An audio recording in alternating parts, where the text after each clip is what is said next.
ചില സ്വപ്നങ്ങൾ കാണുവാൻ വേണ്ടി മാത്രമുള്ളതല്ല, നടപ്പിലാക്കാൻ വേണ്ടി ഉള്ളതും കൂടിയാണ്. എൻ്റെ കണ്ണാന്തോളം തുടങ്ങിയപ്പോഴുള്ള ഏറ്റവും വലിയ ആഗ്രഹമായിരുന്നു ഒരു ഗിഫ്റ്റ് ബോക്സ് ചെയ്യണം എന്നുള്ളത്. ഞാനങ്ങനെ കാത്തിരുന്നു. കഴിഞ്ഞ ആഴ്ചയിൽ എനിക്ക് ആദ്യത്തെ ഓർഡർ വന്നു. കസ്റ്റമർ പറഞ്ഞത് ആളുടെ പിറന്നാളാണ്, അപ്പോൾ കുറച്ച് വെറൈറ്റി ആയിട്ടുള്ള ഐറ്റംസ് ഉൾപ്പെടുത്തിയിട്ട് ഒരു ഗിഫ്റ്റ് ബോക്സ് റെഡിയാക്കണം എന്നാണ് പറഞ്ഞത്.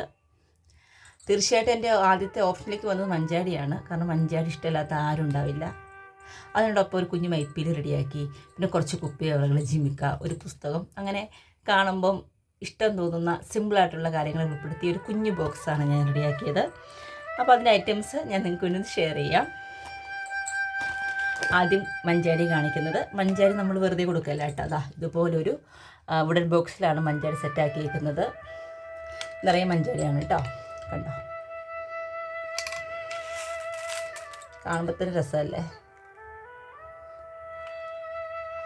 പിന്നെ ഇതിനൊപ്പം തന്നെ മൈപ്പീലി, മഞ്ചാടി മൈപ്പീലി. അടുത്തതായിട്ട് പെണ്ണുങ്ങൾക്കൊക്കെ ഏറ്റവും ഇഷ്ടമുള്ള സംഭവം വേറൊന്നുമല്ല, കുപ്പിവളകൾ. എനിക്കും കുപ്പിവള ഭയങ്കര ഇഷ്ടമുള്ള ഒരാളാണ് ഞാൻ. 3 സെറ്റാണുള്ളത്. ഞാൻ ഓൾറെഡി പാക്ക് ചെയ്ത് വെച്ചേക്കാണ് കേട്ടോ, അതുകൊണ്ടാണ് അഴിച്ച് കാണിക്കാത്തത്. പിന്നെ ജിമ്മിക്ക ഇതുപോലെ ഇഷ്ടമില്ലാത്ത ആരുമില്ല എന്നാണ് എൻ്റെ ഒരു വിശ്വാസം. എന്നോട് പറഞ്ഞിട്ടുണ്ടായിരുന്നു വലിയ ജിമ്മിക്കാണ് ഇഷ്ടമെന്ന് പറഞ്ഞുകൊണ്ട് ഞാൻ വലിയ ജിമ്മിക്ക തന്നെയാണ് കേട്ടോ എടുത്തേക്കുന്നത്.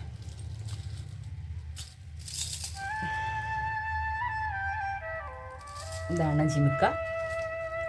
പിന്നെ ഒരു പുസ്തകം ഞാനിവിടെ ചൂസ് ചെയ്തത് സുധാ മേനോൻ ചേച്ചി എഴുതിയ ചരിത്രം അദൃശ്യമാക്കിയ മുറിവുകൾ എന്ന പുസ്തകമാണ് ഞാൻ എടുത്തേക്കുന്നത്. ഞാൻ ഈ പുസ്തകം വായിച്ചിട്ടുണ്ട്. പേഴ്സണലി ഒരുപാട് ഇഷ്ടപ്പെട്ട പുസ്തകമാണിത്. അതുകൊണ്ട് ഒരു പുസ്തകത്തിന് ഓപ്ഷൻ വന്നപ്പോഴത്തേനും എനിക്ക് യാതൊരു സംശയമില്ല ഞാൻ തിരഞ്ഞെടുത്ത പുസ്തകമാണ് കേട്ടോ ഇത്. അപ്പം ഇതാണ് നമ്മുടെ ഗിഫ്റ്റ് ബോക്സ് അടങ്ങിയിരിക്കുന്നത്. എന്താ പറയുക, കുറേ സന്തോഷം തോന്നി ഇതെല്ലാം ഒരുമിച്ച് കണ്ടപ്പോഴത്തേനും. ഇതാണ് എൻ്റെ ചെറിയ ഗിഫ്റ്റ് ബോക്സ്. പിറന്നാളുകാർക്ക് ഇത് ഇഷ്ടമാവുമെന്ന് ഞാൻ വിചാരിക്കുന്നു. കസ്റ്റമർക്ക് ഇഷ്ടമായിട്ടുണ്ട്. അപ്പോൾ നിങ്ങൾക്ക് ഇതുപോലെയുള്ള ആഗ്രഹങ്ങളൊക്കെ ഉണ്ടെങ്കിൽ തീർച്ചയായിട്ടും എന്നോട് പറയാം. എന്നെ കൊണ്ട് പറ്റുന്നതാണ് ഞാൻ ചെയ്തു തരും കേട്ടോ. അപ്പോൾ ഇത്രയേ ഉള്ളൂ. ഒരുപാട് സന്തോഷത്തോട് കൂടിയിട്ടാണ് ഞാൻ ഇത് പാക്ക് ചെയ്യുന്നത്. പിന്നെ ആഭരണങ്ങളൊന്നും കാണിക്കാനൊന്നുമില്ല, എല്ലാം അതിൻ്റെ പണിപ്പുരയിലാണ്. മഞ്ചാടിയാണ്. അപ്പോൾ നിങ്ങൾക്ക് അറിയാലോ കുറച്ച് താമസം എടുക്കും. എന്നാൽ ആഭരണങ്ങളൊന്നും കാണിക്കാനില്ല. ഇന്ന് കാണിക്കാനുള്ളത് ഇതൊക്കെയാണ്. അപ്പോൾ ബൈ.